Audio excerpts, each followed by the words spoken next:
Mayiladuthurai railway சந்திப்பில் நடைபெறும் வளர்ச்சி திட்ட பணிகளை ரயில்வே பொது மேலாளர் ஆய்வு. அறிவிக்கப்பட்ட நேரத்திற்கு முன்பாகவே வந்து சென்றதால் மனு அளிக்க முடியாமல் பொதுமக்கள் பலர் ஏமாற்றமடைந்தனர். மயிலாடுதுறை ரயில்வே சந்திப்பில் அம்ரித் பாரத் திட்டத்தின் கீழ் மறுசீரமைப்பு பணிகள் நடைபெற்று வருகிறது.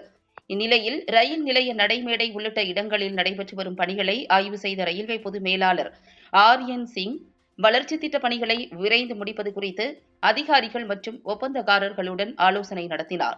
அப்போது முன்னாள் எம்எல்ஏ குத்தாலம் கல்யாணம், பாஜக மாநில செயற்குழு உறுப்பினர் கோவி சேதுராமன், ரயில் பயணிகள் சங்க தலைவர் மகாலிங்கம் மற்றும் உறுப்பினர்கள் தஞ்சாவூர் விழுப்புரம் இரட்டை வழிப்பாதை அமைக்க வேண்டும், தரங்கம்பாடி வழித்தடத்தில் மீண்டும் ரயில் இயக்க வேண்டும், தஞ்சாவூரில் இருந்து சென்னைக்கு பகல் நேரத்தில் முன்பதிவு இல்லா ரயில் இயக்க வேண்டும், ரயில் நிலையத்தில் கட்டுமான பணிகளை விரைந்து முடிக்க வேண்டும் உள்ளிட்ட கோரிக்கைகளை வலியுறுத்தி பொது மேலாளரிடம் மனு அளித்தனர். ஆய்வின்போது முதன்மை பொறியாளர் ராம்சங்கர் ஹாலட், கோட்ட மேலாளர் அன்பழகன் மற்றும் அதிகாரிகள் உடன் இருந்தனர். ரயில்வே பொது மேலாளர் மாலை 4 மணிக்கு ஆய்வு செய்ய உள்ளதாக அறிவிக்கப்பட்டிருந்த நிலையில் அவர் 1 மணி நேரம் முன்கூட்டியே மாலை 3 மணிக்கு வந்து சுமார் 10 நிமிடங்கள் மட்டும் ஆய்வு நடத்திவிட்டு புறப்பட்டு சென்றுவிட்டதால் சரியான நேரத்திற்கு புகார் மனு அளிக்க வந்த பலர் மனு அளிக்க முடியாமல் ஏமாற்றத்துடன் திரும்பிச் சென்றனர்.